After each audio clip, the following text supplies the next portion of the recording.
biarkan dengan sesama.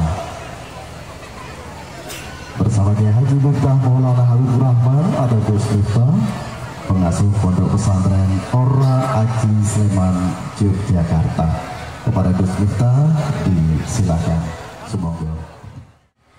Warahmatullahi wabarakatuh.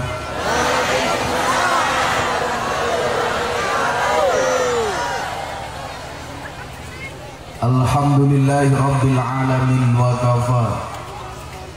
Assalatu wassalamu ala sayyidina Muhammadinil Mustafa wa ala alihi wa sahbihi ahli sidqi wal wafa.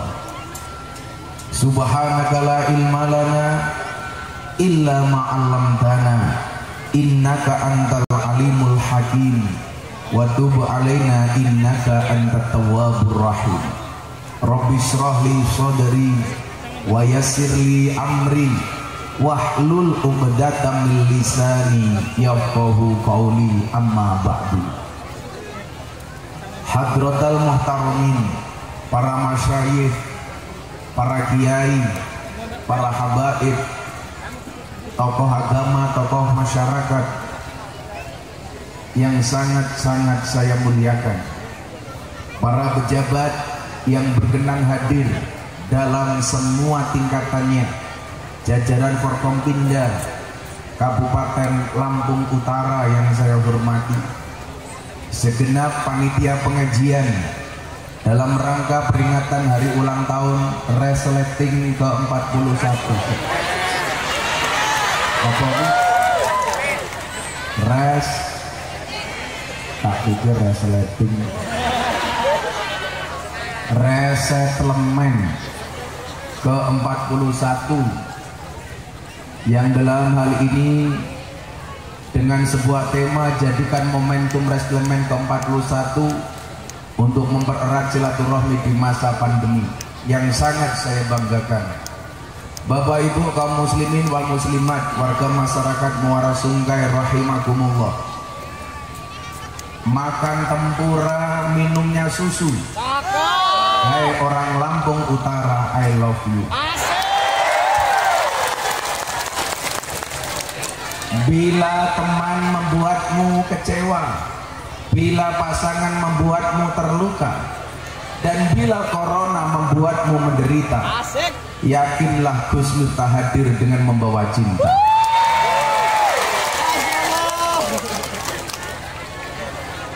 Cinta dalam bahasa Arab disebut mahabbah.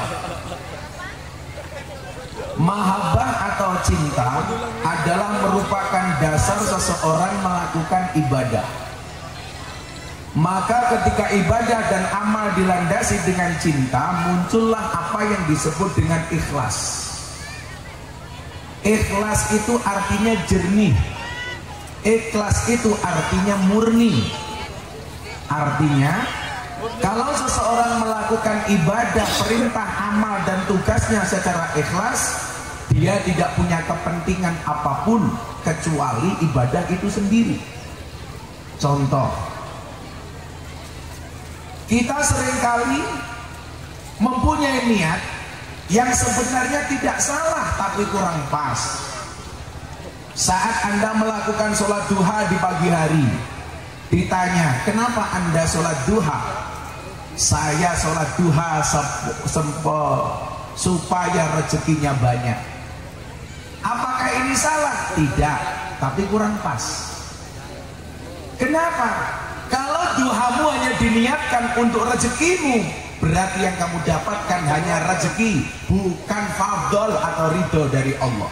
Bisa jadi rezekimu nambah, tetapi nggak ada tambah ridho dari Allah. Kenapa? Karena tujuannya hanya rezeki. Padahal kita diajarkan ketika kita sholat duha, apa tujuannya? Di akhir niat sholat kita selalu membaca sunnat duha lillahi ta'ala. Kenapa kemudian lillahi ta'alanya berubah menjadi rizki? Ketika pengajian ada kotak infak datang, Bapak Ibu kasih di dalam kotak infak. Ditanya, kenapa Anda bersedekah? Supaya rezekinya lancar. Bisa jadi dengan sedekahmu rezekimu menjadi lancar. tapi kamu tidak akan pernah mendapatkan hal lain kecuali rezeki. Padahal di atas rezeki ada yang lebih indah. Apa? Ridho Allah. Bahkan kita sering hitung-hitungan kayak rentenir, ngasih supaya dapat kembalian yang lebih banyak. Apa bedanya dengan rentenir?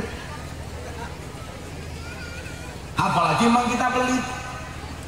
Kotak infak lewat, buka dompet, isinya 100.000, 50.000, 20.000, 10.000, 5.000, 1.000. Mana yang dimasukkan?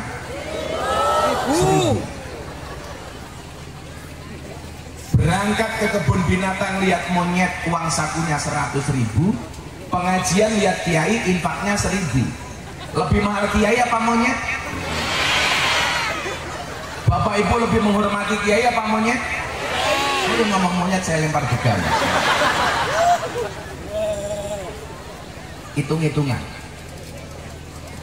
Maka kemudian kita diingatkan, ad-dunya darul amal la jazaa wal akhiratu darul jazaa la amal. Dunia ini ladangnya amal, gak ada pahala, dan akhirat ladangnya pahala, gak ada amal. Artinya apa? Balasan baik dan buruk itu tidak bisa disaksikan di dunia. Kenapa? Karena besok bakal dituai di akhirat. Kenapa demikian? Karena dunia tidak bisa menampung balasan baik buruk maupun baiknya. Nggak bisa. Contoh, orang itu kalau sholat jenazah, sekali sholat jenazah maka dia mendapatkan pahala sebesar gunung emas, sebesar emas segunung. Mohon maaf Pak, di sini yang ngurusi orang mati namanya apa? Mbah Mutin. Orang yang sholat jenazah sekali, kata Nabi, apa balasannya? Dikasih pahala sebesar, dikasih pahala emas sebesar gunung. Berarti orang semua Rasulullah yang paling banyak emasnya siapa? Mbah Mutin.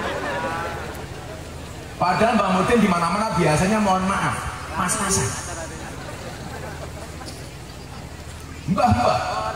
Dan biasanya agak diremehkan. Coba kalau punya menantu polisi, bangga. Mantumu sopok polisi. Mantumu sopok TNI, bangga. Tanya, mantumu siapa? Mutin. Polisi penting, TNI penting, Mutin gak kalah penting. Polisi mati yang bungkus siapa? Mutin. TNI mati yang bungkus siapa? Mutin. Mutin mati bungkus dewe. Gak ditampakkan oleh Allah. Orang yang berbuat maksiat sama, balasan kemaksiatannya tidak di dunia, tapi besok di akhirat. Contoh, orang yang dengan sengaja meninggalkan sholat sekali saja, Allah akan menghukumnya. Dengan cara apa? Memasukkan api yang berbentuk seperti rantai masuk dari mulut, keluar dari anus. Coba, berapa banyak orang di dunia yang akan mati gara-gara siksa itu? Tapi kenyataannya apa? Allah tidak menampakkan di dunia. Persoalannya adalah, kalau Anda sedekah, kemudian rezekimu menjadi lancar, apakah itu balasan? Bukan, itu namanya rihul qabul, baunya balasan, bahwa amal Anda diterima oleh Allah. Kok gara-gara kamu sedekah hari ini ikut pengajian, pulang rezekimu jadi lancar, itu belum balasan, itu baru baunya balasan. Sama halnya Anda berbuat maksiat, gara-gara maksiat Anda sakit, dikasih masalah oleh Allah, itu bukan balasan kemaksiatanmu, tetapi baru baunya balasan. Ibu-ibu berani dengan suaminya pulang cangkemnya sariawan, baunya balasan.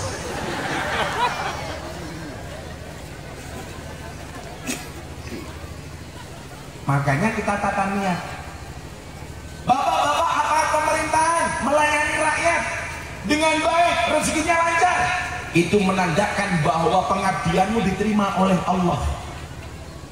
Tapi sebaliknya, orang yang menggunakan jabatannya sesuai dengan kepentingannya tidak amanah, kemudian dikasih masalah oleh Allah, ditangkap KPK, itu belum balasan, baru baunya balasan. Di mana-mana saya ingatkan, saya itu cinta dengan lurah-lurah, RT RW. Kalau RT RW itu jelas nggak ada dananya. Pak Lurah saya ingatkan, di Indonesia itu banyak lurah ditangkap sama polisi gara-gara uang dana desa. Saya doakan lurahnya sini selamat. Mana Pak Lurahnya? Ojo cengengesan gue lah.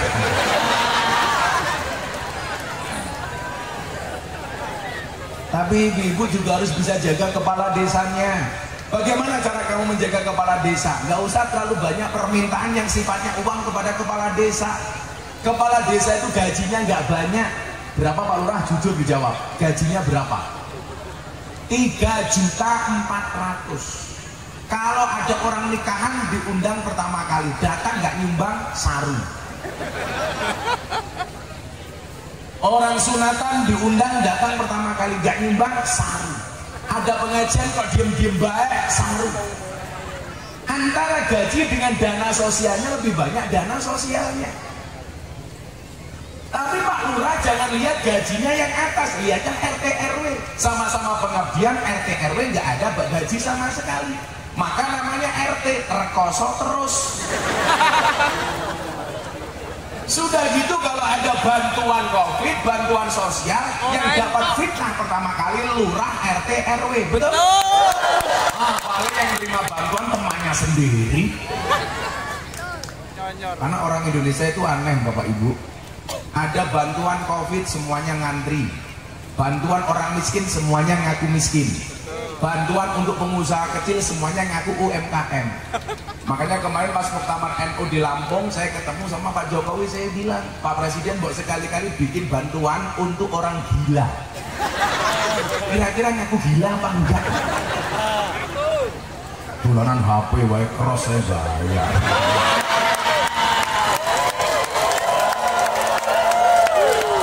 Ternyata dia selfie sama saya mau dikirim sama istrinya.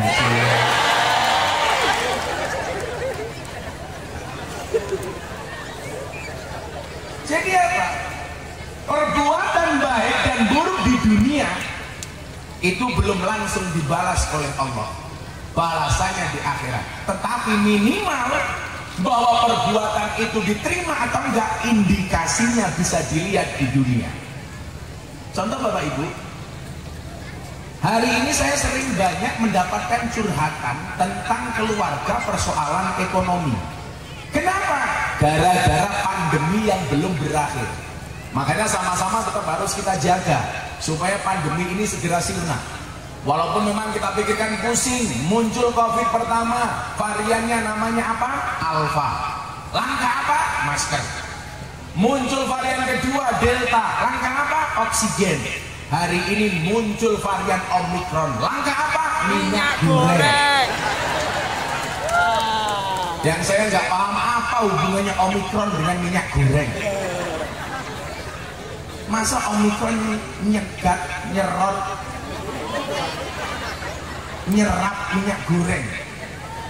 Kemarin saya sebelum berangkat ke sini diwawancarai TV, saya ditanya, ini ada isu Gus, akan ada pernikahan antara varian Delta dengan varian Omicron.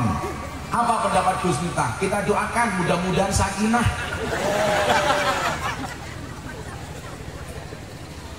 Saya sering mendapatkan pertanyaan-pertanyaan seperti ini. Bagaimana kita menghadapi Gus? Bapak Ibu santai saja. Qul la yusibana illa ma kataballahu lana huwa maulana wa 'alallahi falyatawakkalul mu'minun. Katakanlah sekali-kali musibah itu tidak akan pernah menimpa kami kecuali yang telah Allah tetapkan kepada kami. Bapak Ibu, rezekimu, bahkan nyawamu, hidupmu sudah diatur oleh Allah. Jangan pernah mikir sesuatu yang telah Allah pikirkan untuk kita. Jangan pernah melakukan tindakan-tindakan melebihi kapasitas kita sebagai manusia. Soal kehidupan dan kematian sudah diatur oleh Allah yang Maha Kuasa. Posisi apa hari ini kita, pastilah yang terbaik untuk kita. Saya sering mengatakan apa? Jangan pernah membandingkan hidupmu dengan orang lain. Kenapa? Kita berada di atas tanah yang sama, tetapi di atas takdir yang berbeda. Betul? Makanya mbak-mbaknya yang jilbabnya hitam, jangan khawatirkan masa depanmu tuh. Kenapa? Masa depan itu seperti sekumpulan tempe. Artinya apa? Gak ada yang tahu.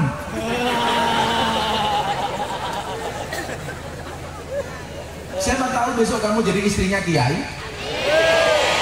rambutnya gondrong, tambah kenceng aminnya.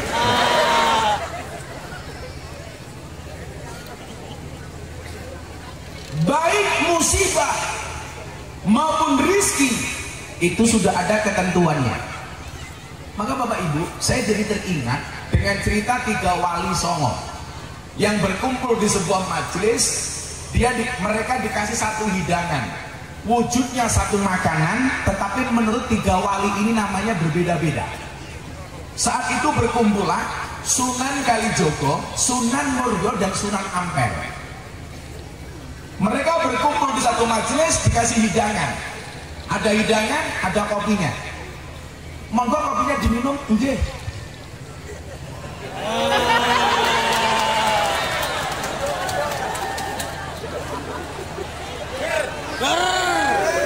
Mantap Gus. Sangit. Pak pejabat kalau dikasih minum kopi langsung diminum ketika panas. Kenapa? Jangan pernah kamu kesesali kopimu dingin, karena ketika hangat tidak pernah kau hargai. Artinya apa? Jangan pernah sia-siakan kepercayaan rakyat. Kalau sampai mereka tidak percaya, hati-hati. Pak Lurah rumono.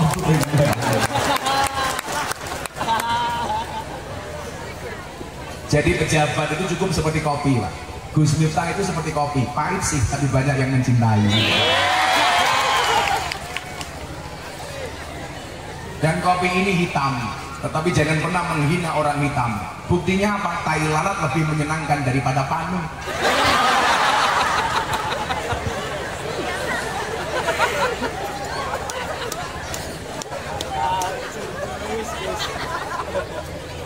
Putih belum tentu suci, hitam belum tentu kotor. Buktinya kain kiswah pembungkus Ka'bah hitam tapi menyenangkan, kain kafan putih tapi menakutkan. Hidup hitam. Banser ireng seweneng, yes. Ini banser-banser hitam ini kalau di Jogja namanya Irma. Apa itu irenge? Masya Allah.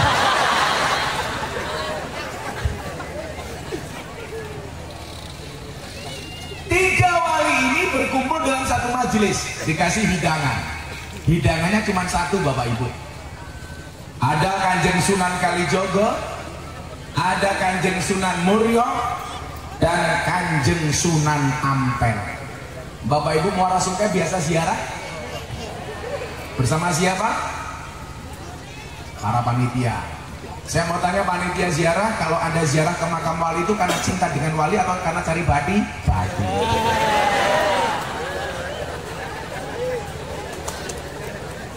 Ayo kita ziarah karena cinta dengan wali. Cangkemmu.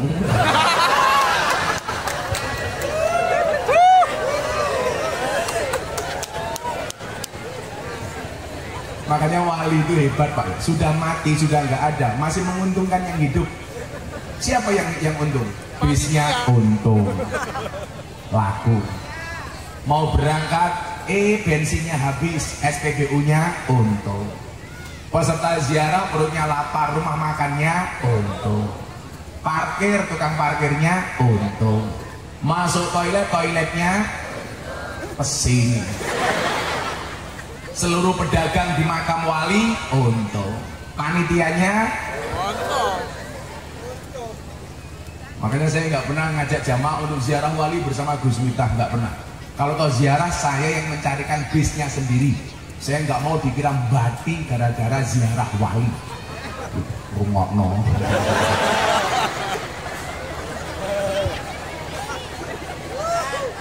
Semoga sekarang hanya bisa ziarah wali, insya Allah ke depan bisa ziarah Nabi. Amin. Minimal mulai nabung. Orang-orang Muara Sungkai, nabung saja. Sekarang ONH naik mungkin 45 juta. Saya belum punya uang segitu, Gus. Gampang, diniatkan dulu. Anda punya uang 100.000, silakan datang ke Bank BRI. Ada buku tabungan haji.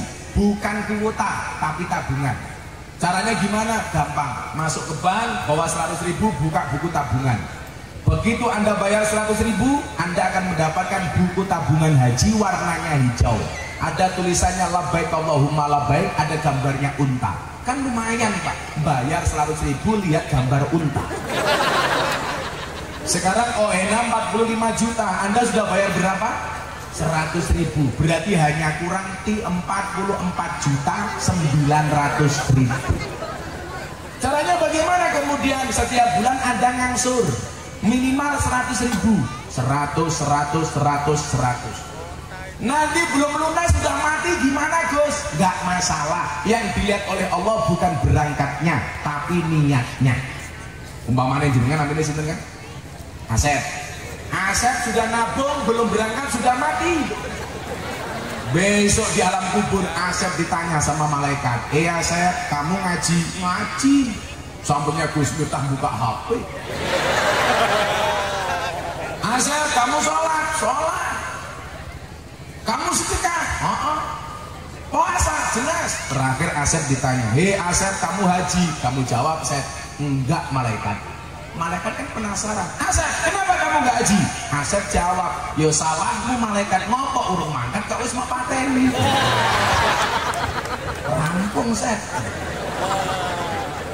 Paling malaikat yang batin, wah Asep yasu.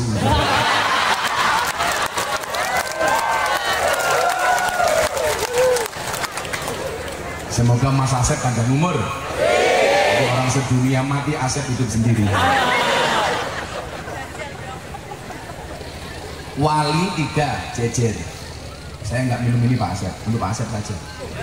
Saya itu nggak pernah minum air kemasan, baik soft drink maupun soft tech, nggak pernah. Diminum Pak Asep. Saya kemarin ngaji di Mesuci, tak kasih minum gini jamaah pulang stroke. Orang Asep. Sing sebelah Gus pengen dilihat. Suguhannya cuma satu Bapak Ibu, tapi menurut 3 wali ini namanya beda-beda. Ini yang pengen saya sampaikan hari ini sama Bapak Ibu, berkaitan dengan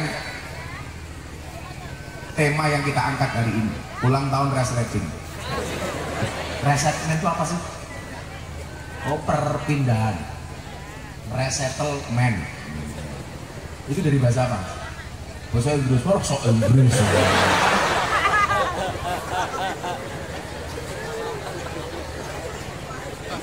Bapak Ibu yang saya muliakan, menurut Kanjeng Sunan Kalijogo, makanan yang ada di depannya namanya Satrio Munjung. Menurut Sunan Muryo, nama makanan itu adalah dadar gulung. Menurut Sunan Ampel, nama makanan itu adalah enten-enten. Nah, akhirnya didiskusikan. Sunan Ampel tanya sama Kanjeng Sunan Kalijogo, Kanjeng Sunan Kalijogo, kenapa Anda mengatakan nama makanan ini adalah Satrio Munjung? Satrio Munjung itu bahasa Jawa Pak. Kalau Anda orang Lampung, mungkin terjemah bahasa Indonesianya adalah Satrio itu kesatria, Munjung itu ngangkat derajat. Artinya apa? Satrio Munjung itu adalah seorang kesatria yang mampu mengangkat dan menghormati orang lain. Itu namanya Satrio Munjung. Saya itu lahir di Lampung, sampai umur 16-17 tahun di Lampung, tapi saya nggak bisa bahasa Lampung. Bisanya cuma satu, Kampuang. Itu saja.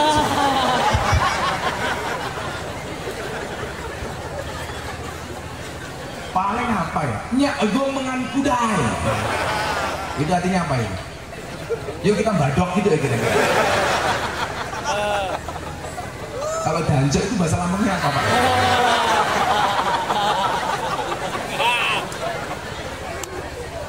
Kesup Pak.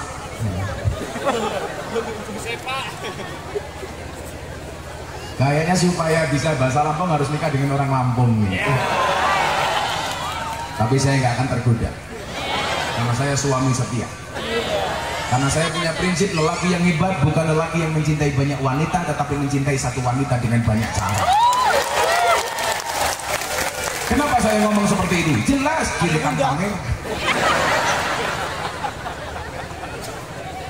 Tolong adik-adik berjilbab hitam jangan goda saya ya. Apalagi yang cowok. Saya kemarin ngaji di Mabes Polri ditanya, Gus Miftah suka polisi nggak? Nggak suka, sukanya polwan. Masa laki? Sallallahu alaihi Nabi Muhammad. Satria Munjung, jiwa kesatria yang mampu menghormati orang lain. Bapak Ibu yang saya muliakan, silaturahmi itu artinya apa sih? Silah itu artinya nyambung, rohmi itu artinya kasih sayang. Artinya kalau hari ini Anda hadir dalam rangka silaturahmi, berarti niatnya apa? Nyambung rasa cinta dan kasih sayang antara satu warga dan warga yang lainnya. Orang yang mau silaturahmi, kata Nabi, satu, dipanjangkan umurnya. Mudah-mudahan semua yang hadir umurnya panjang, amin. Yang kedua, dimurahkan rezekinya, amin. Makanya jangan pernah khawatirkan rezekimu. Kalau merasa hidupmu susah, belajarlah dari penyanyi dangdut. Penyanyi dangdut itu makhluk spesial, mampu bertahan hidup hanya dengan menggunakan organ tunggal.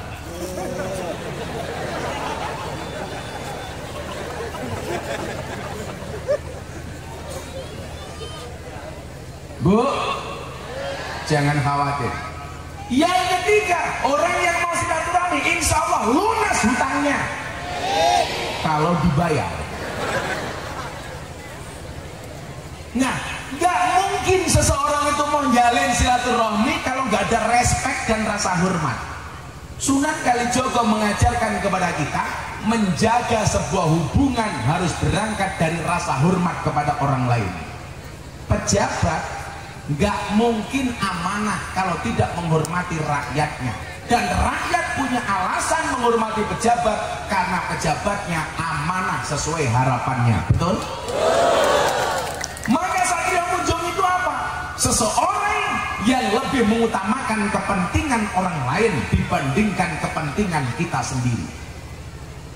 Seseorang yang lebih mengutamakan kepentingan rakyat dibandingkan kepentingan dirinya sebagai pejabat. Makanya Umar menangis kalau melihat rakyatnya susah.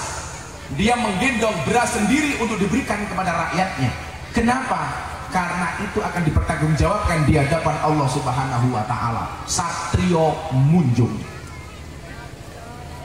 Maka kalau pejabat pengen dihormati sama rakyat, jadilah pejabat yang pantas. Dan jadi rakyat, jangan hanya cari-cari kesalahan pejabat. Coba hari ini dilihat, pejabat itu selalu salah di mata rakyat. Muncul COVID, minta vaksin. Muncul vaksin, minta sertifikasi halal. Sertifikasi halal hadir, minta presiden disuntik duluan. Presiden mau, minta disiarkan langsung televisi. Oke, katanya diedit, cangkemmu dul. Muncul COVID, pemerintah bikin kebijakan, jangan sholat di masjid dulu untuk memutus mata rantai COVID. Jangan Jumatan dulu, jangan pengajian dulu. Rakyat teriak-teriak, pemerintah anti Islam. Saya mikir, halah-halah, siapa bilang anti Islam? Ini dihimbau untuk tidak ke masjid dalam rangka memutus mata rantai COVID. Kita teriak-teriak pemerintah anti Islam. Lah kemarin belum ada himbauan, kamu juga nggak pernah ke masjid. Betul? Kayaknya lagi pemerintah anti Islam. Selama ini kita juga nggak pernah ke masjid. Kita nggak boleh pengajian, pemerintah anti Islam. Halah, kemarin pengajian kamu juga nggak pernah berangkat. Tetangganya nanggap jalanan kuda lumping nggak diundang mangkat. Tapi kalau pengajian orang mangkat. Betul? Ada kuda lumping jalanan ki ngundang demit. Kok yang datang orang muara sungkai. Berarti orang muara sungkai koyo. Maka Bapak Ibu para demit rahimakumullah. cari kesalahan terus. Yang terbaru yang dicari kesalahannya apa? Ibu kota negara. Sebelumnya apa? Gus Yakut dengan suara toa. Menteri Agama menistakan agama, membandingkan suara adzan dengan gonggongan anjing. Mbok dicek videonya. Ada nggak perbandingan toa adzan dengan suara anjing menurut Gus Yakut? Nggak ada. Yang membandingkan adzan dengan suara anjing Nur Sugiharja. Cangkemin Nur. Makanya saya bilang cangkemmu Nur.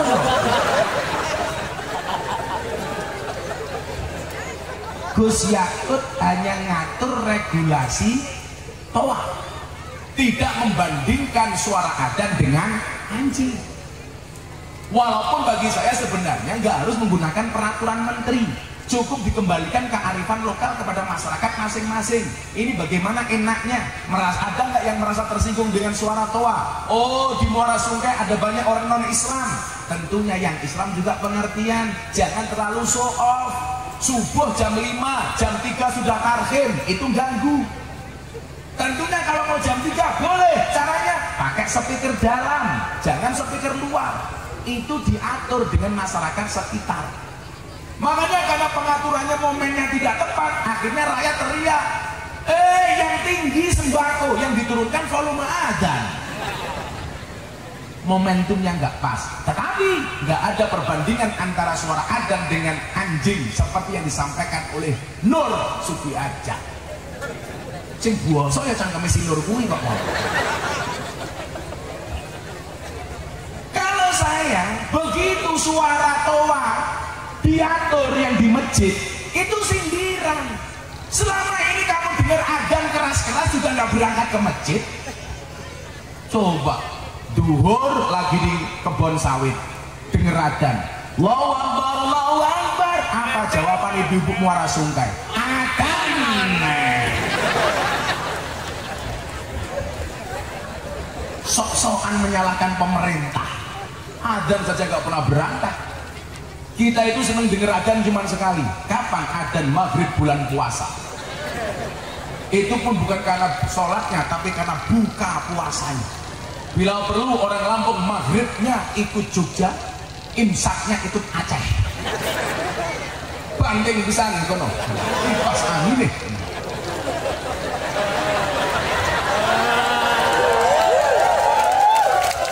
Katanya kancane Nur Sugiharja ini.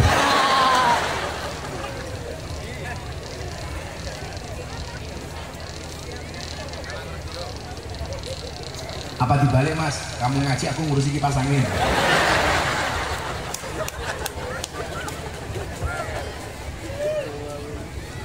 Sawit mahal, kipasnya jelek.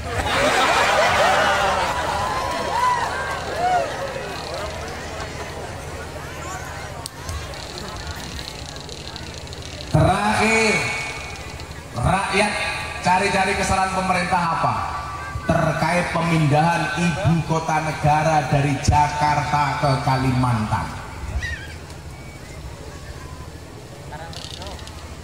Kenapa ibu kota dipindah ke daerah tempat buangan jin, setan, demit, iblis? Orang Kalimantan tersinggung. Kenapa harus mengatakan seperti itu? Saya ditanya, Gus, gimana ibu kota pindah ke Kalimantan? Saya bilang, nggak masalah ibu kota pindah ke Kalimantan, asalkan kamu tidak kembali ke hati mantan.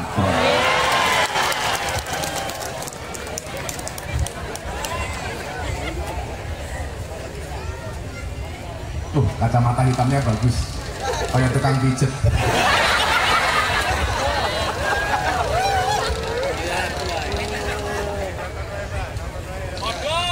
Waduh matamu. Ngawur kok. Dia ganteng aku.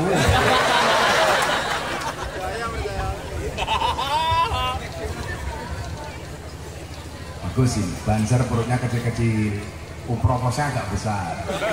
Ada penelitian medis, cowok itu kalau perutnya besar, ya cowok itu kalau perutnya besar, manuknya cilik. Makanya Banser perutnya jangan besar-besar ya.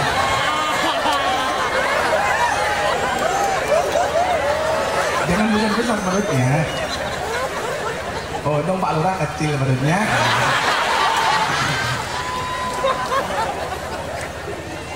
Perutnya besar, pakai sarung dibuka kayak pentil.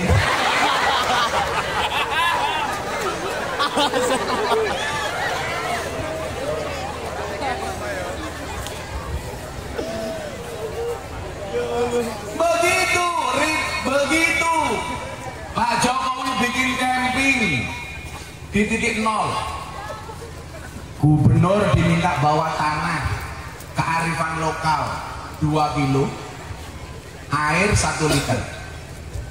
Tujuannya apa? Mau disatukan, prasasti akan dikumpulkan di ibu kota negara baru. Tujuannya apa?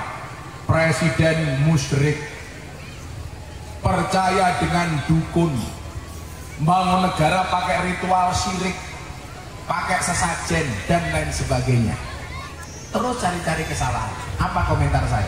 Bapak Ibu, kita lihat semangat presiden. Anda masih ingat kejadian Masjidil Haram banjir, Hajar Aswad lepas dari Ka'bah. Semua kabilah berebut pengen menempatkan Hajar Aswad ke Ka'bah, rebutan semua pemimpin kabilah. Akhirnya disepakati, woro-woro siapapun yang masuk Masjidil Haram pertama kali di waktu pagi, dia yang berhak untuk memasang Hajar Aswad di tempatnya. Apa yang terjadi? Yang pertama masuk Masjidil Haram siapa? Nabi Muhammad SAW. Maka semua kabilah sepakat yang diperbolehkan untuk menaruh Hajar Aswad di tempatnya adalah Muhammad Al-Amin. Apa yang dilakukan Muhammad? Tidak dipasang sendiri, Pak. Begitu hari H pemasangan, Nabi Muhammad mencari kain panjang yang lebar, Hajar Aswad ditaruh di tengah-tengah kain. Semua pemimpin kabilah diminta untuk datang memegang sudut-sudut kain itu. Sehingga apa? Semua pemimpin kabilah merasa dihormati haknya. Pegang kain yang di tengahnya ada Hajar Aswad, dibawa mendekat ke Ka'bah. Begitu dekat dengan Ka'bah, baru Nabi Muhammad yang memindahkan Hajar Aswad dan memasang ke tempatnya. Pernah nggak kita terpikir, yang dilakukan Pak Jokowi adalah spirit membangun bangsa? Kenapa disuruh membawa semua tanah, termasuk tanah dan air dari Lampung? Supaya apa? Masing-masing daerah, masing-masing suku bangsa, masing-masing wilayah merasa dihormati budayanya oleh presiden. Maka diajak bersama-sama membangun negara dengan tanah dan air yang sama. Itulah Indonesia. Wis sing ngelak-ngelak ke sirik lu otakmu ora tekan. Soalnya apa? Dolanmu kurang adoh, turumu kurang bengi, koncomu kurang oke, ngajimu kurang suwe, kopimu kurang kental.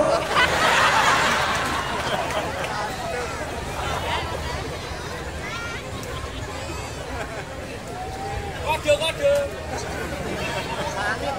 Bukan kode, diinfo masih. Info. Masa sing satset masih.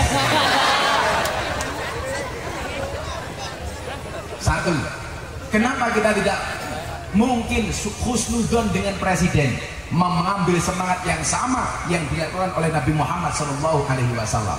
Satu. Peristiwa kedua, saya pengen supaya kita juga tidak ikut-ikutan menghasut, termakan hoak. Pembuat hoak pertama itu iblis, korbannya siapa? Adam dan Hawa. Adam dan Hawa, korban hoak dikeluarkan dari surga. Bagaimana kita penyebar hoak haram masuk surga? Peristiwa kedua, pembangunan Masjid Demak di masa Raden Patah. Itu merupakan hajat dari Kanjeng Sunan Kalijogo, karena yang berada di Demak itu adalah Kanjeng Sunan Kalijogo. Saya mau tanya Bapak Ibu Muara Sungkai, kalau seandainya masjid itu dibangun sendiri oleh oleh Sunan Kalijogo, jadi apa enggak? Saya mau tanya, kalau Masjid Demak dibangun sendiri oleh Kanjeng Sunan Kalijogo, kira-kira jadi apa enggak? Jadi bro, wali cek. pada ke aset Sunan Jogokali. Kalau Kanjeng Sunan Kalijogo membangun sendiri Pak, jadi. Tapi apa yang dilakukan Kanjeng Sunan Kalijogo? Semua wali diundang untuk memberikan sumbangsih pembangunan Masjid Demak. Akhirnya apa? Sunan Ampel urun sumbangsih 1 tiang. Sunan Cirebon ngasih 1 siang. Giliran Sunan Kalijogo sudah nggak ada kayu, tatal diikat jadi tiang. Apa yang pengen ditampakkan oleh Kanjeng Sunan Kalijogo? Persatuan. Afdholul amali bil jamaah, karena amal itu paling baik dilakukan secara jamaah. Kenapa semua gubernur diundang?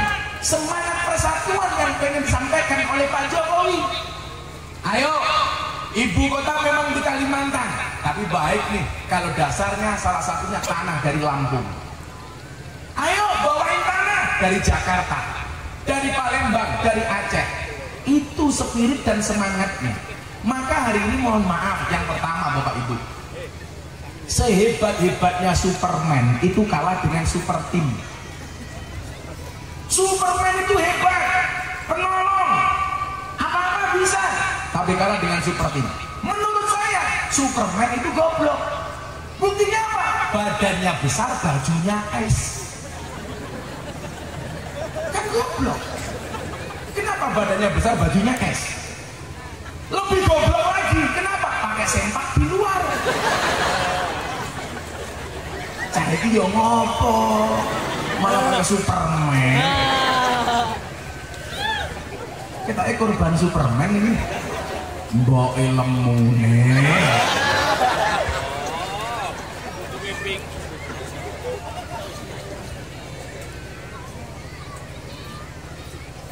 Kalau muslimat ya biasanya gemuk, kalau fatayat agak kurus dikit. Tapi saya bisa membedakan fatayat dengan muslimat, nggak usah lihat seragamnya, cukup dari baunya. Fatayat baunya parfum, muslimat balsem. Walah tau yuyu sawak awatan kabeh.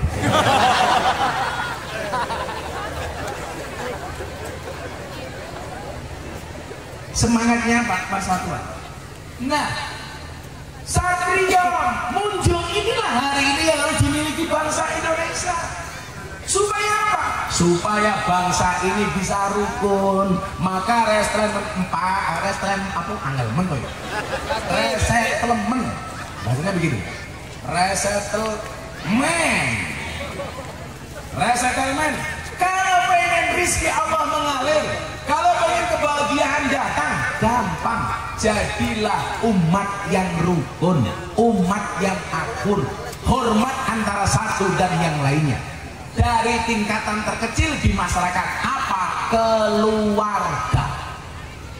Istri respect dengan suami, suami menghargai istri, keluargamu pasti sakinah. Istri yang baik siap diajak menderita oleh suaminya, tapi suami yang baik tidak akan pernah mengajak istrinya menderita. Betul? Wong lanang rungokno. Gus, suami saya sering buat susah, kamu ajak duduk suamimu. Katakan dengan lembut di telinganya, Mas, ini rumah tangga apa rumah duka? Makanya keluargamu juga santai wae. Kalau saya guyon. Saya itu kalau sama istri belas gak pernah serius. Masuk kamar, saya jam 1 malam, istri saya sudah tidur, kok ngiler, tak boleh di ember, tak dari cangkemnya. Ujungnya dewe. Saya masuk, wah istri saya siap-siap dandan, puburnya ketebalan. Istri saya bilang, mohon maaf ya bah, bedak saya ketebalan. Saya bilang, saya tahu bunda bedak kamu tebal, tapi cintaku lebih tebal daripada bedakmu. Cocok dilawan. Saya pulang kan, mohon maaf, kadang-kadang saya pulang tuh 2 minggu sekali Pak. Maka hidup saya itu semuanya cukup, kecuali satu, kelon. Makanya kalau saya pulang Bu, masuk kamar saya langsung nyanyi. Tuljaina orang ngutul ora penak, ngutul rasa penak, jadi duduk dana-dana.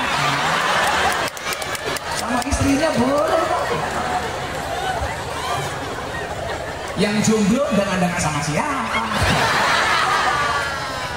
Jomblo kok statusnya malam sunah Rasul matamu.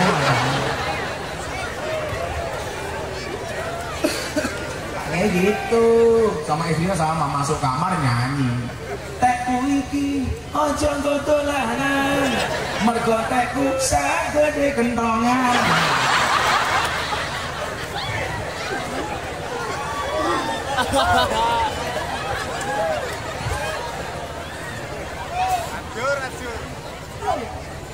Rukun berangkat dari hal terkecil di masyarakat. Apa? Rumah tangga. Suami respect kepada istri, istri respect kepada suami. Hei wong lanang, jangan anggap istrimu pembantu, jangan anggap istrimu itu hamba. Bagaimanapun kesuksesan seorang suami berangkat dari doa seorang istri, betul? Itu artinya semakin banyak istri, semakin banyak yang mendoakan. Betul apa salah, Bu? Salah. Itulah cowok selalu salah di mata cewek.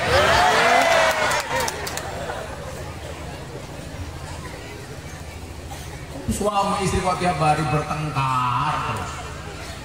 Padahal konsepnya apa? La tadkhulunal jannata hatta tu'minu. Sekali-kali kamu tidak akan masuk surga sehingga kamu beriman. Wala tu'minuna hatta tahabbu. Dan kamu tidak bisa dikatakan beriman sehingga mempunyai rasa cinta dan kasih sayang. Jadi apa ingin keluargamu akur?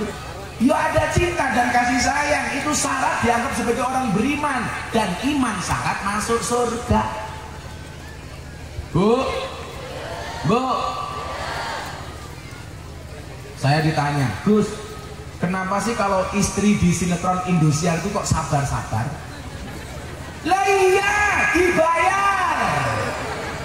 Bapak-bapak pengen istrinya sabar, bayar. Ada saja. Pengen istrinya cantik tapi nggak dikasih modal. Ingat, kecantikan tidak dijamin BPJS. Wong lanang itu kudu paham, perempuan tuh hatinya seperti rekening bank. Maksudnya apa? Nggak mungkin berbunga kalau nggak ada saldonya. Tak ewangi wong wedok, ora seneng aku karo wong lanang. Tapi yang wedok yang ngono, hargai kinerja suamimu. Sing lanang ning kebon sawit, golek makan di sapi. Sing wedok malah mau senam tok.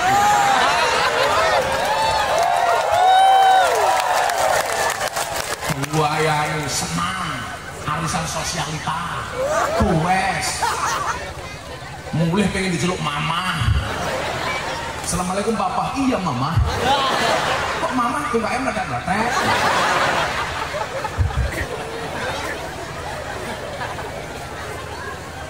Ya sesuaikan diri, suaminya juga banting tulang, peras keringat, kaki jadi kepala jadi kaki sih untuk melamun senang karo wong lanang kok. Satu, kedua. Apa to yuyu? Dia pakaian mentetet. Yo lah seksi, lemu. Terpecotot. Menjijikkan.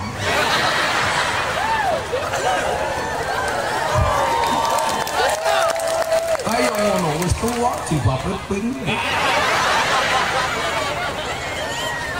Jangan-jangan sing pakai yo ping.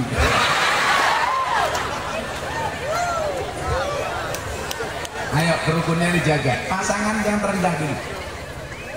Komunikasi yang baik, Bu. Wong wedok sing apik itu ciri-cirinya cuma 3 kok dalam kitab Akhlakun Nisa. Inna dorta ilayya sarotka, kalau dipandang menyenangkan. Makanya istri itu apa? Istana tempat ridho ilahi. Kenapa dipandang menyenangkan? Karena laki-laki itu kelemahannya di mata, perempuan kelemahannya di telinga. Itulah alasan kenapa perempuan harus dandan, karena laki-laki kelemahannya di mata. Kalau di rumah yang di sawang tidak indah, maka dia akan melihat yang lainnya. Lah kamu aneh kok, pengajian ketemu Gus Miftah dandane wayu, pengajian jam 8 jam 5 wis dandan.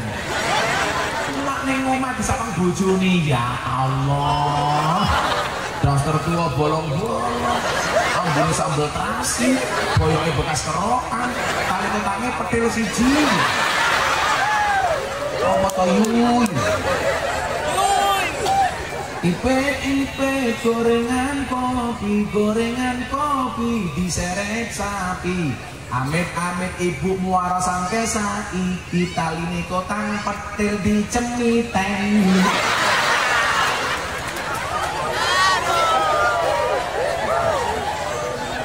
Dandan itu untuk suami, bukan suaminya orang lain. Kok pengajiannya wedaan FIFA nomor 4. Wedake karengan regane 1.500-an. Lah ning arep bojone sak-sak. Bu.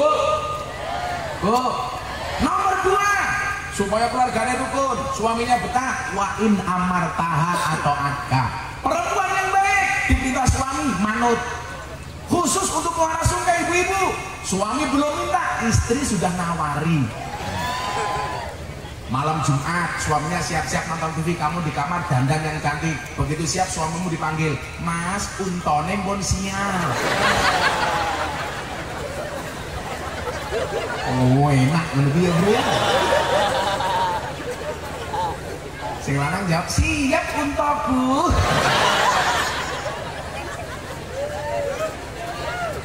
Atau pakai bahasa Taiwan, mama cike-cike.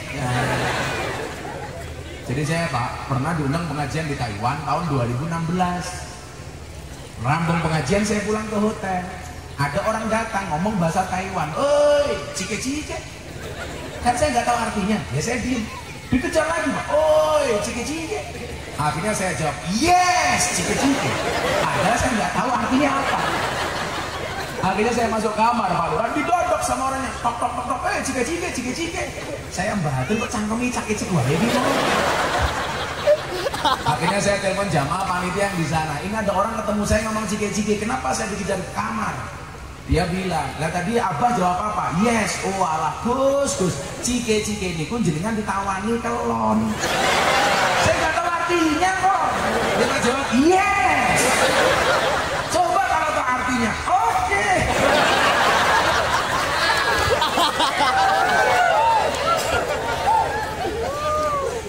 Maka nanti malam ibu-ibu, malam Jumat ketemu suaminya, katakan sama Mas, apakah malam ini pengen cike-cike? Ngono Sep, kamu masuk kamar langsung nyanyi cike-cike.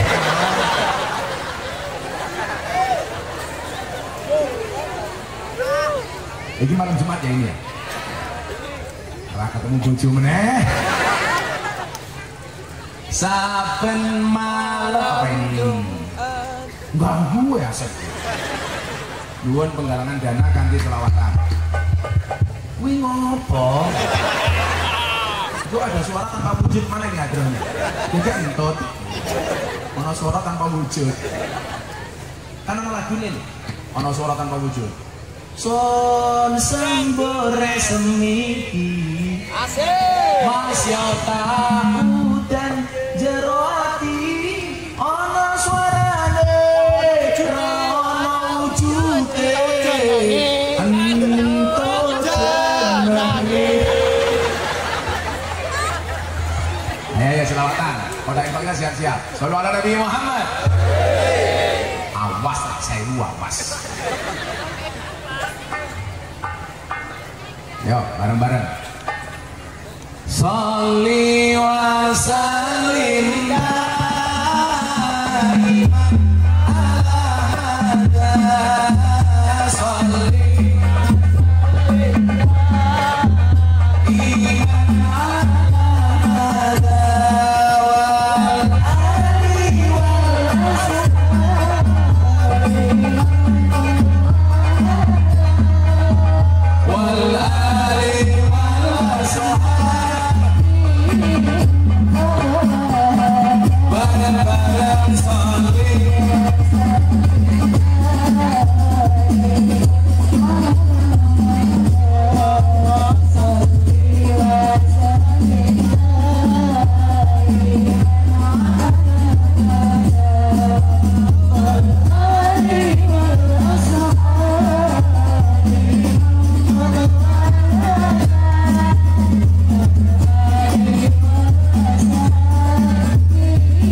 Jangan terlalu bersemangat, amplopmu nggak jelas ya. Ibu-ibu, bapak-bapak yang kencang. Sholli wa sallim daiman ala Muhammad. Sholli wa sallim daiman ala Muhammad.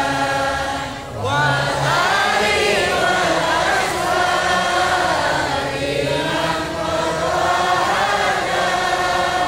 wa alihi wa ashabihi man qadara. Sallu ala Nabi Muhammad. Aku nyemplungnya. Di Mas Aris, Aris biaris. Ini kalau nyemplungin, masuk kawah karo lurah. Oh dia budak ini.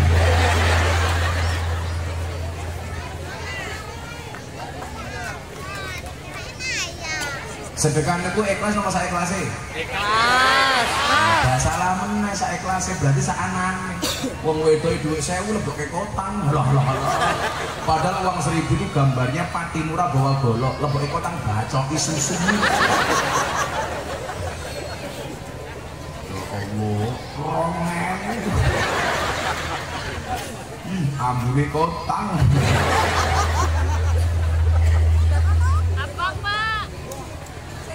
Ora diitung kok.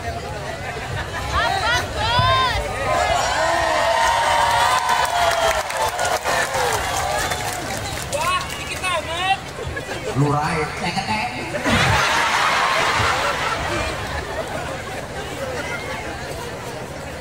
Mikirin lurae gampang dia. Sehat-sehat Pak Lurah ya. Mudah-mudahan pulang nikah lagi.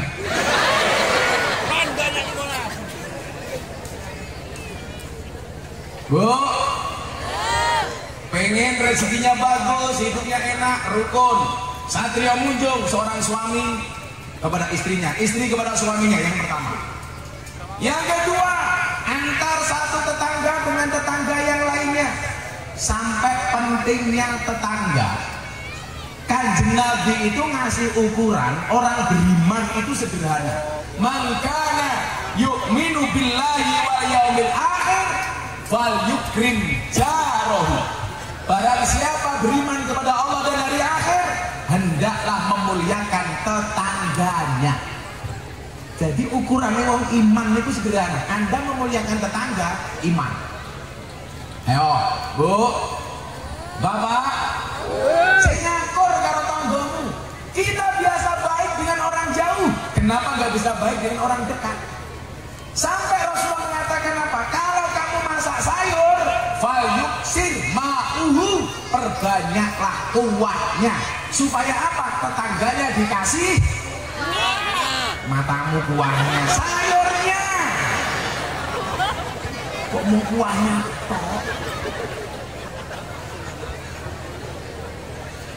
Kalau selamatan, berkatan, yasinan, yang dia prioritaskan orang jauh apa orang dekat? Tidak. Jangan sampai hanya gara-gara selamatan bermusuhan dengan tetangganya. Kenapa? Nggak diundang, perengut-perengutan. Wongnya ya teko ini. Dia main guyu, jilbabnya ya hijau. Yang jilbabnya pink insya Allah lebih parah. Nah, yang keren itu Abu Nawas. Abu Nawas itu tetangganya selamatan. Abu Nawas gak diundang. Apakah Abu Nawas marah? Enggak. Begitu tetangganya menggelar selamatan, Abu Nawas keluar dari rumah, bawa selendang, joget-joget di depan rumahnya yang selamatan. Akhirnya apa yang terjadi? Beleduknya masuk, debunya ke dalam rumah yang punya selamatan, ngotori makanan. Abu Nawas didatangi sama yang tuan rumah, ditanya, "Hei Abu Nawas, kamu orang tua apa anak kecil?" Dijawab oleh Abu Nawas, "Lah miturut jenengan?" "Ya wong tua." Apa jawaban Abu Nawas? "Lah wong tua ngopo ora mau undang selamatan." Selamatan iki perkara sepele, tapi lah tanggomu ora mau undang kuwi dadi fitnah. Penyakit. Begitu gak diundang, langsung untuk setan, demit, iblis. Ukuran orang itu beriman hanya bagaimana dia bersikap dengan tetangganya. Yang kaya jangan merasa lebih dibandingkan yang miskin. Orang kaya butuh yang miskin butuh yang kaya.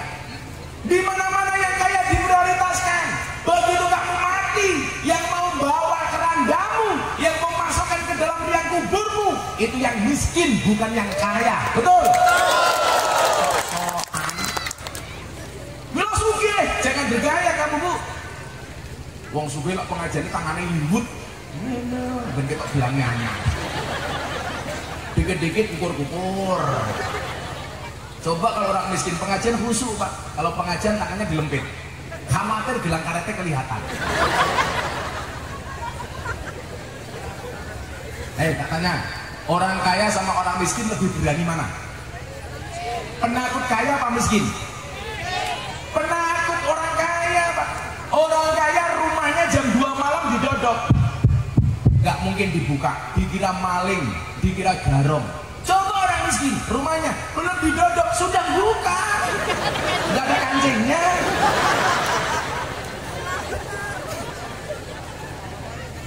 Ayo, yang rumahnya dipagar tinggi-tinggi orang kaya apa orang miskin? Takut. Orang miskin rumahnya gak ada yang dipagari. Untuk pagar apa? Makan saja kurang. Tapi jangan pernah menyepelekan orang miskin. Kenapa? Ketika terjadi sesuatu di masyarakat, yang turun pertama kali itu biasanya orang miskin. Betul bu? Makanya kalau ada orang kaya nyumbang orang miskin, seharusnya yang terima kasih yang kaya apa yang miskin? Yang kaya. Karena pemberian orang kaya kepada yang miskin menyelamatkan dunianya si miskin. Tetapi doanya si miskin menyelamatkan akhiratnya si kaya. Aduh gaya Pak Lurah. Kalau di dunia orang kaya itu menangan, tapi besok di akhirat yang menangan orang miskin. Di dunia orang kaya apa-apa duluan, bikin rumah duluan, beli mobil duluan, berangkat haji duluan, mantu duluan, mati duluan. Orang miskin terakhir Pak di dunia, beli rumah terakhir, beli mobil terakhir, beli HP nggak cuma terakhir, nunggu secondan. Tapi besok di akhirat Anda tahu orang kaya dan orang miskin masuk surga duluan mana? Orang miskin. Selisihnya berapa tahun? 500 tahun. Jadi besok itu yang kaya masih ngantri, yang miskin wis odas kados, kromas krames, kelan kelon, ngumpang ngopi, udat udut. Ayo. Tapi yang perlu diingat Pak Lurah dan kawan-kawan, orang miskin punya hak prerogatif menyelamatkan orang kaya. Orang kaya seperti apa yang diselamatkan oleh si miskin? Orang kaya yang ketika di dunia membahagiakan orang miskin dengan hartanya. Jadi begitu orang miskin sudah di surga, Pak Lurah masih ngantri 500 tahun. Ibu-ibu akan bilang, itu biar lurahnya api suka bantu orang miskin. Maka dia mengatakan sama Allah, ya Allah tolong masukkan lurahku ke dalam surgamu. Kalau lurahnya baik, kalau si kaya baik. Tapi umpamanya lurahnya pelit, dia malah bilang sama si miskin, bu aku diajak. Dijawab sama si miskin, prek. Silahkan antri kau lurahku, silahkan antri kau DPRD ku, modern. Malaikatnya tanya, kenapa DPRD-nya nggak kamu ajak masuk surga? Gimana? DPRD-nya baik sama kami kalau mau pemilihan toh.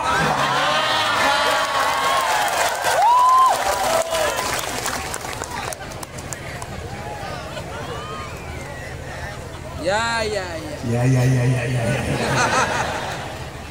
Insya Allah DPR-nya mau ngaji, insya Allah baik lah. Tapi harus nyumbang, jangan hanya numpang. Saya itu kadang-kadang sama pejabat tuh alergi. Loh gimana kalau mau nyalon sowan kiai, begitu jadi lupa dengan kiai. Selama-lama kiai cuma dianggap seperti apa? Daun salam seperti laos, seperti daun salam dan laos. Apa itu daun salam dan laos? Kalau mau masak sayur dicari pertama kali, kalau sayurnya matang dibuang pertama kali. Kan hancur.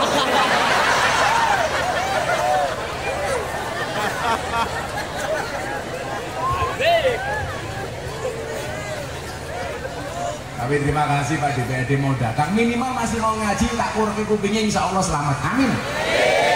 Kalau saya di Jakarta keras lagi Pak. Hewan yang makan tanduran tanaman di sawah namanya bajing, tapi kalau ada pejabat sampai makan uangnya rakyat namanya bener. Tapi tolong ngomong bajingan jangan lihat saya.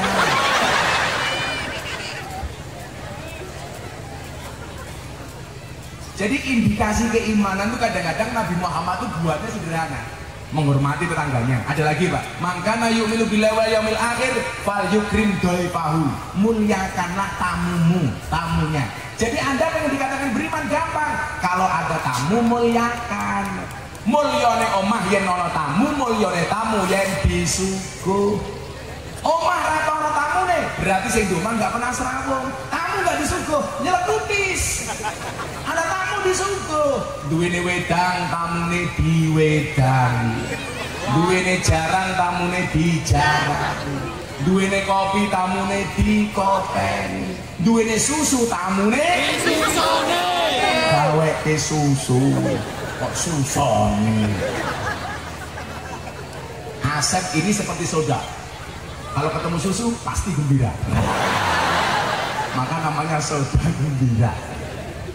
Kenapa dinamakan susu? Karena jumlahnya 2. Susu. Kalau 1 su. Asep su.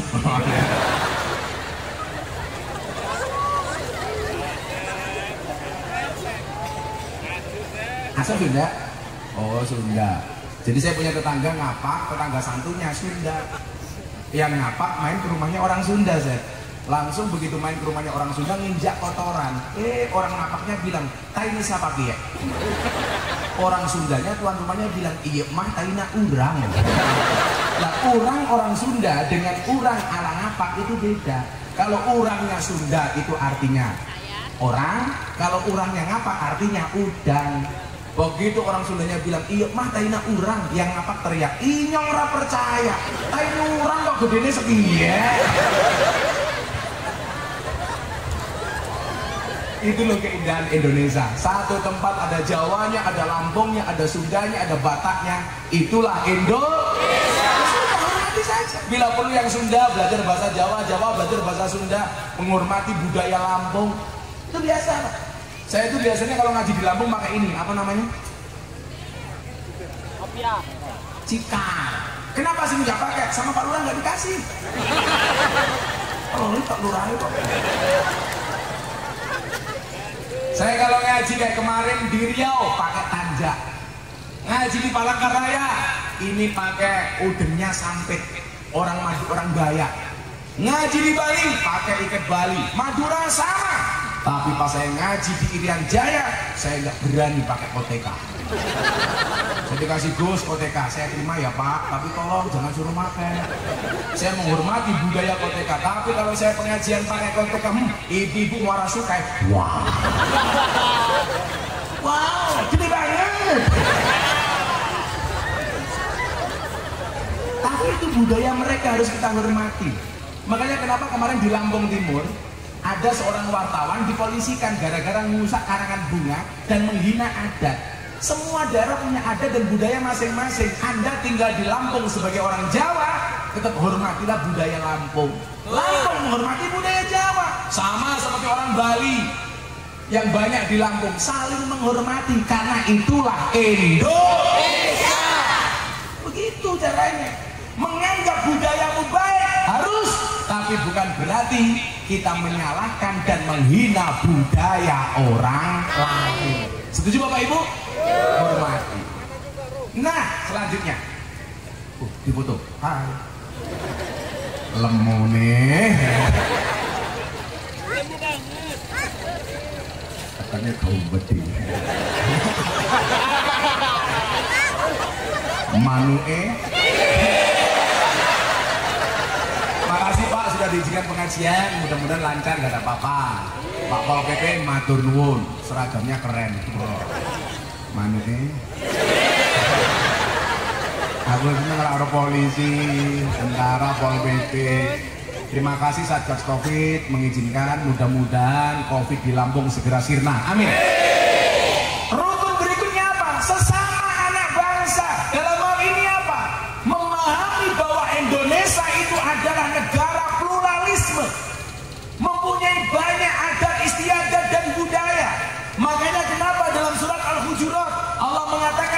Inna khalaqnakum min dzakari wa unsa. Kami ciptakan laki-laki dan perempuan. Gak ada banci, adanya khunsa. Kemarin Bapak Ibu sebulan yang lalu berita di televisi yang ramai soal apa? Komentar Gus Miftah tentang Dorce Gamalama. Gara-gara saya ditanya dengan wartawan, Gus, bagaimana Dorce pengen mati dikuburkan perempuan? Ya nggak bisa. Kenapa? Dorce itu lahirnya laki-laki, nama KTP-nya Dedi Yuliarti Azhadi. Lah matinya ya harus laki-laki. Nanti kalau dia laki-laki dikuburkan perempuan, malaikatnya bingung. Kata itu tuh bola titit.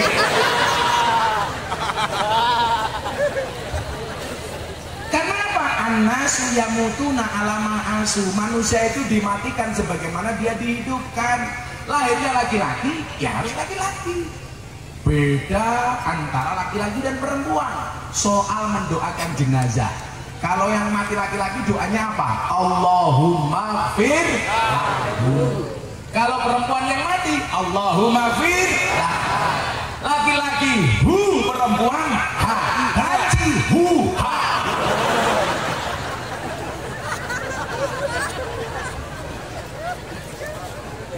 Dari jenis laki-laki dan perempuan, Allah menciptakan bersuku-suku dan berbangsa-bangsa. Muncullah suku Lampung, muncullah suku Jawa, sama-sama Jawa. Ada Sunda, ada Ngapak, Banyumasan dan lain sebagainya.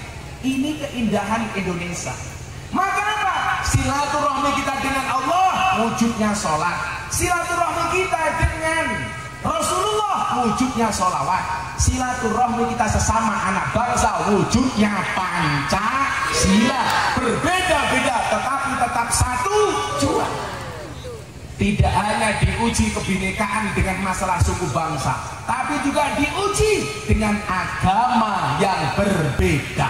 Saya yakin di Muara Sungkai tidak semuanya orang Islam. Ada orang non-Islam, mereka juga berhak mendapatkan haknya sesuai dengan agama yang diyakininya. Saya sampaikan, meyakini agama yang kita lakukan paling benar boleh dan harus, tetapi bukan berarti menyalahkan agama orang lain. Itulah konsep Pancasila. Makanya Pak Lurah, Pak Pejabat, kalau datang ke pondok saya, kampung saya 60% Katolik, selatan saya pendeta, utara saya kuburan. Dan seumur hidup saya tidak pernah bertengkar dengan tetangga utara saya.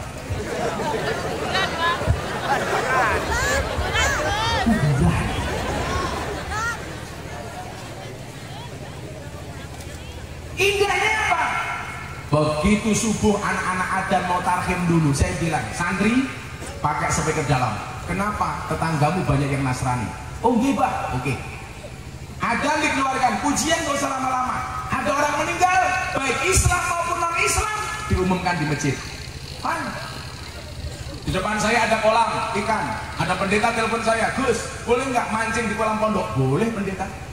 Temani Gus, oke. Saya datang ke kolam sama pendeta. Pendetanya bilang, Gus, sorry, kaki saya korengan, nggak boleh kena air. Terus gimana pendeta? Bawa saya digendong. Oke. Pendeta saya gendong. Begitu saya gendong, pendetanya bilang, baru hari ini ada pendeta bisa naik haji.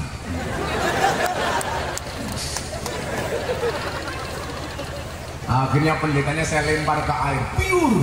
Kenapa saya dilempar, Gus? Baru hari ini ada pendeta dibaptis sama Pak Haji. Indahnya Indonesia. Kenapa saya kok jadi dicaci maki, dibully gara-gara saya ceramah di gereja Jakarta Utara Ramadan tahun kemarin? Miftah kafir.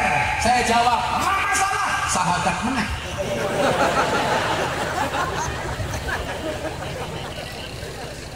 Saya tidak mendatangi peribadatan. Saya diundang dalam rangka peresmian gereja. Saya diminta untuk ceramah wawasan kebangsaan dan toleransi oleh pengurus gereja bersama Gubernur DKI Jakarta. Enggak ngomong apapun kecuali toleransi. Gara-gara saya ceramah di gereja di Indonesia, saya dibully. Tetapi saya diundang ceramah di Amerika oleh wali kota Los Angeles untuk berbicara tentang toleransi. Jajah, wali kota Los Angeles ngundang ngaji, Bupati Lampung Utara enggak.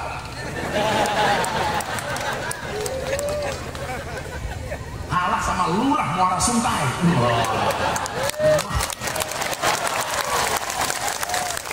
Walaupun murah Cibinang. Sedekah Gus.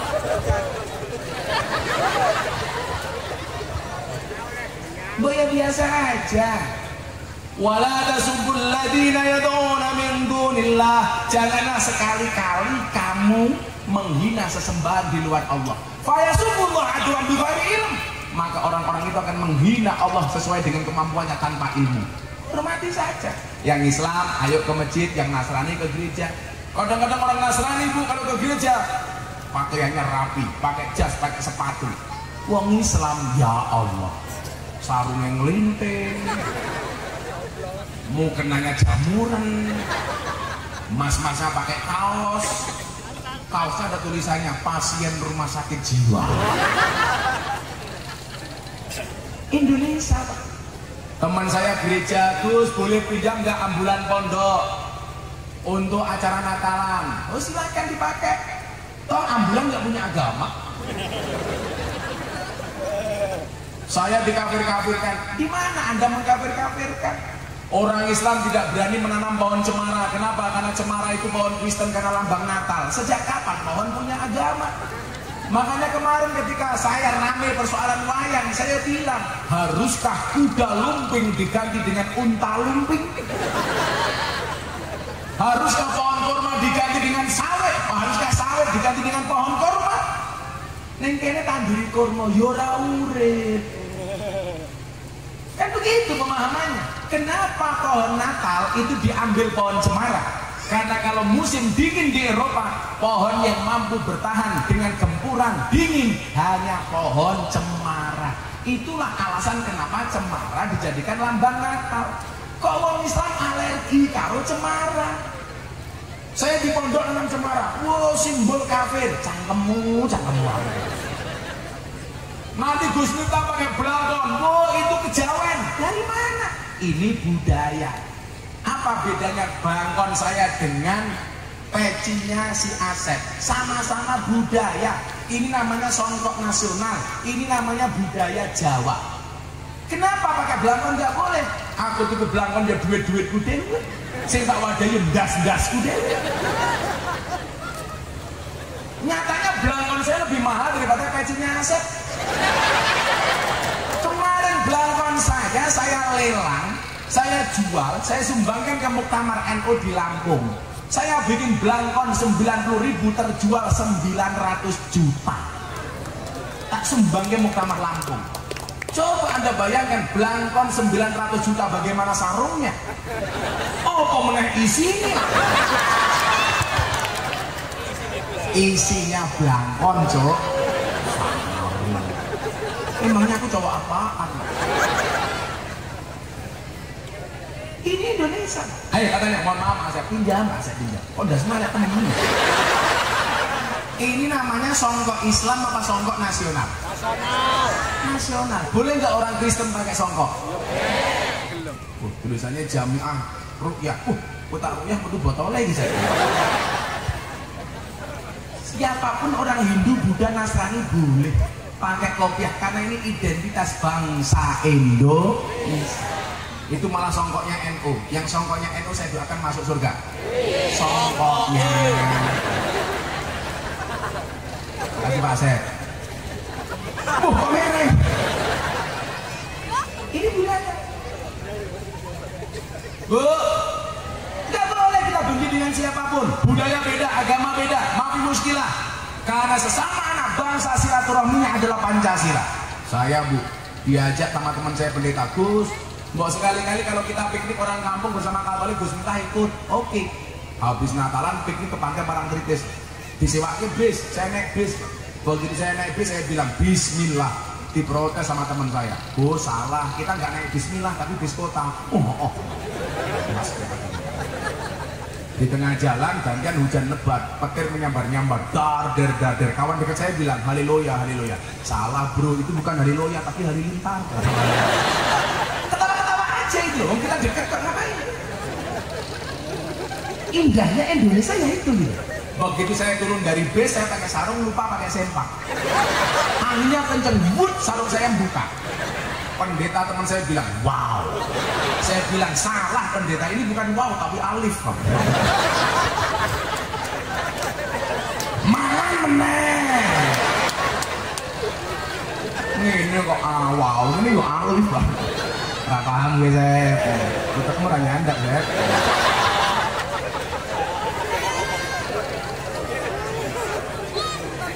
La tadkhulunal jannata hatta tu'minu. Sekali-kali kamu tidak akan masuk surga sehingga kamu beriman. Wala tu'minuna hatta tahabbu. Dan sekali-kali kamu belum dikatakan beriman sehingga kamu mempunyai rasa cinta dan kasih sayang. Kalau bangsa ini pengen diangkat derajatnya oleh Allah, COVID-nya pengen segera disingkirkan oleh Allah, gampang. Jadilah bangsa yang penuh rasa cinta. Anda siang-siang panas mau pengajian meninggalkan kebun sawit, duduk di bawah, saya sampaikan, cintaku padamu memang tidak seindah surat cinta untuk Setarla, tapi yakinlah cintaku padamu lillahi ta'ala. Yang duduk di bawah tanpa pikir, saya doakan pulang little body. Sini tegak kalau kelebon body.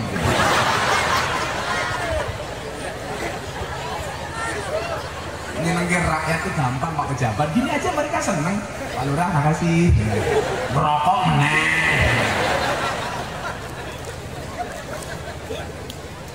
Saya kasih contoh terakhir, sudah jam 2:30. Masih kuat? Aku yang lemas. Saya mau ke Kalirejo, Pak. Sini Kalirejo berapa jam? Jauh banget. Sini Kalirejo, Lampung Tengah berapa jam? 2 jam matamu, 2 jam marah. Saya masuk ke sini ya Allah, rencananya mau tidur, rasanya ya Allah dihantam ombak tanpa air.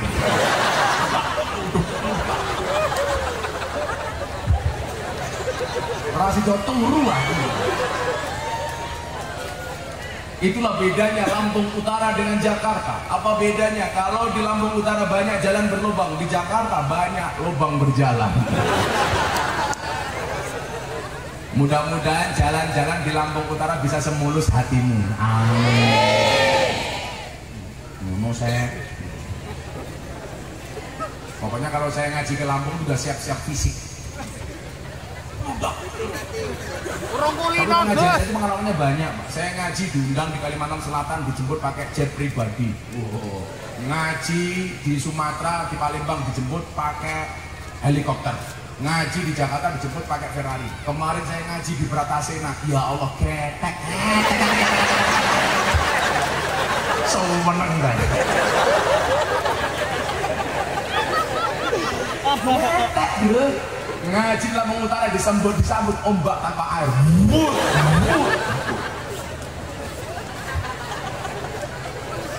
Begitu lihat jalannya langsung bilang super bosok.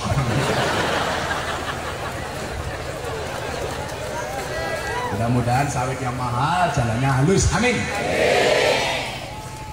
Saya kasih cerita bagaimana bangsa ini harus akur dan kemudian diselamatkan oleh Allah. Termasuk Lampung Utara, mudah-mudahan makmur rakyatnya, amanah pejabatnya. Amin.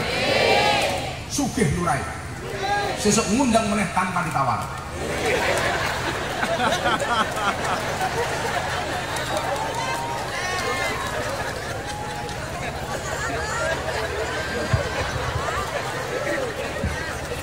Lurai sing ngomongnya kan? Sama kok bongkong kabeh. Pak Lurah jangan gemuk-gemuk. Kalau cewek itu lebih disukai yang gemuk. Kenapa cewek lebih suka dijemuk daripada yang seksi? Karena cewek seksi hanya fokus kepada penampilan, tidak pernah fokus kepada perasaan. Tapi kalau cowok lebih disukai yang kurus kayak saya daripada yang gemuk kayak Pak Lurah. Kenapa? Cewek, cowok kurus digemari. Jelas makan saja nggak tambah, apalagi pasangan. Tapi hati-hati Pak Lurah, awalnya gede mana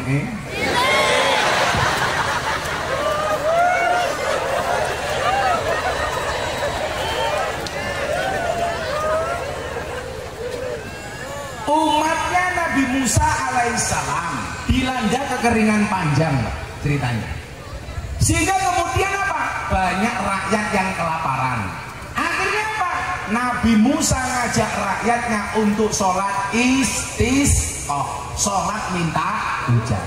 Sekali sholat belum hujan, dua kali sholat belum hujan, tiga kali sholat tetap gak hujan.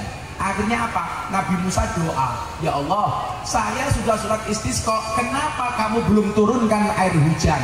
Dijawab oleh Allah, Musa, tidak mungkin aku menurunkan hujan kepada kalian. Kenapa?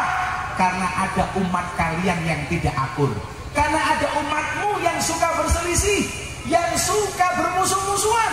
Selama ada umatmu yang tidak bisa rukun, aku tidak akan menurunkan air hujan.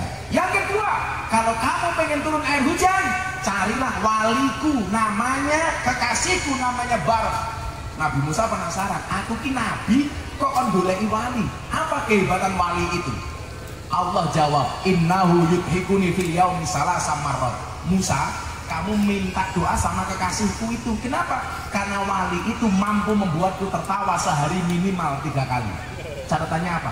Ternyata Tuhan itu bisa diajak ketawa, Pak. Bisa diajak guyon, Pak Lurah. Mula Gus Miftah senengane ya guyon, supaya lurahnya ramet dasik. Gajinya titik merengut terus kan bahaya. Kan Pak Lurah fitness, awalnya fit artinya ngenes.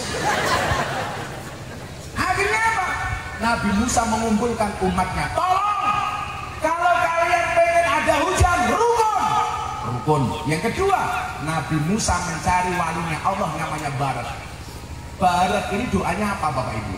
Takkan Daniel, kadang-kadang kamu doa itu jangan terlalu serius, guyon di rangkok. Dia berdoa sama Allah apa? Ya Allah ya Rob, apakah air hujan itu sudah tidak manut sama engkau sehingga tidak mau turun ke umatnya Nabi Musa? Mendengar doanya si Barak, Allah tertawa. Mungkin Gus Miftah ngomong cangkem murah. Akhirnya turun hujan. Makanya kamu yang jomblo-jomblo, ya Allah saya minta istri, terlalu serius. Ya Allah, bila dia jodohku jadikan dia istriku ya Allah. Namun bila dia bukan jodohku, buat dicek lagi ya Allah. Saya pengen dapat istri yang SD, SP ya Allah, semok depan, semok belakang. Kalau nggak ada yang STNK juga nggak apa-apa ya Allah. Apa itu setengah tua yang kenceng? Minimal STNK setengah tua meh mudaror. Akhirnya hujan Pak. Ternyata apa? Pengen bangsa ini hebat. Syaratnya 2. 1 akur, 2 mendekatlah dengan ulama. Itu saja. Akur, mendekat dengan ulama. Kiai-kiai dihormati, diajeni. Insya Allah Muara Sungai Lampung Utara akan menjadi tempat terbaik menurut Allah Subhanahu wa Ta'ala. Lurah cedak karo kiai, jangan meninggalkan kiai Pak Lurah. Mono, oh jadi tahu Pak Lurah.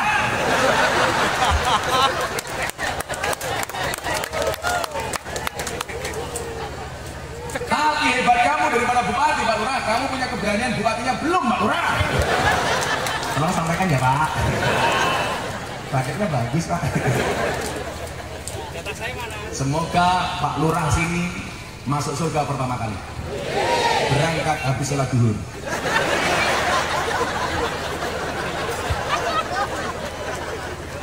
Maka Bapak Ibu, kita berdoa bersama-sama kepada Allah. Mudah-mudahan bangsa Indonesia menjadi bangsa yang rukun, amin. Bangsa yang akur, amin.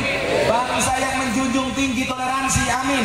Menjaga pemimpin-pemimpin kita dari presiden, gubernur, bupati sampai tingkatan terendahnya, sehingga membawa bangsa ini bangsa yang baldatun thayyibatun warabun. Amin Allahumma amin. Sudah jam 4:30 pengajian selesai. Kosek toh Gus. Membaca Hasbi Robi 3 kali. Ngopo meneh kae? Kenapa Bu? Berdiri. Sudah, tapi berdiri. Ibu-ibu sebenarnya kalau saya pengajian lebih suka duduk apa berdiri sih? Itulah Pak Lurah perempuan. Di mana Mas suka yang berdiri? Kita baca selawat 3 kali dalam rangka ulang tahun Reslemen yang ke-41. Mudah-mudahan berkah. Shallu ala Nabi Muhammad. Hasbi Rabbi Jalallah ma fi qalbi ghairullah Nur Muhammad sallallahu la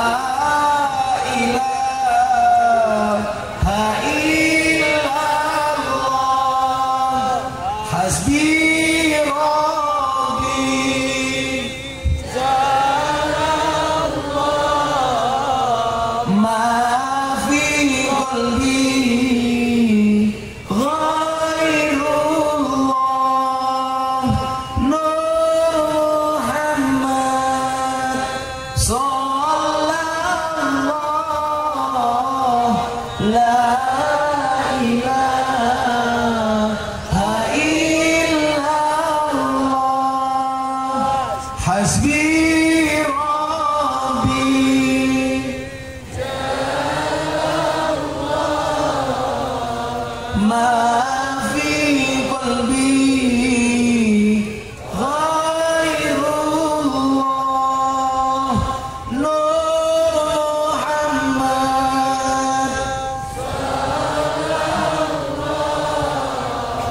la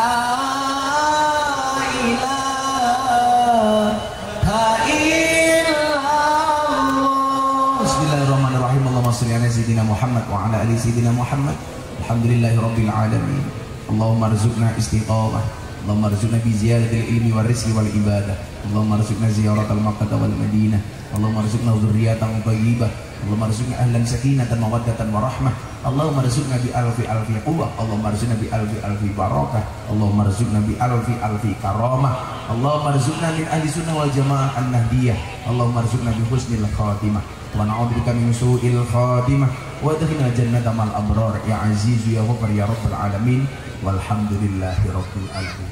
Bapak Ibu marasuke matur nuwun, Pak Lurah matur nuwun, Pak Pejabat matur nuwun, sedaya Banser Ansor matur nuwun. Adanallahu wa iyyakum ajma'in wa lakum minkum.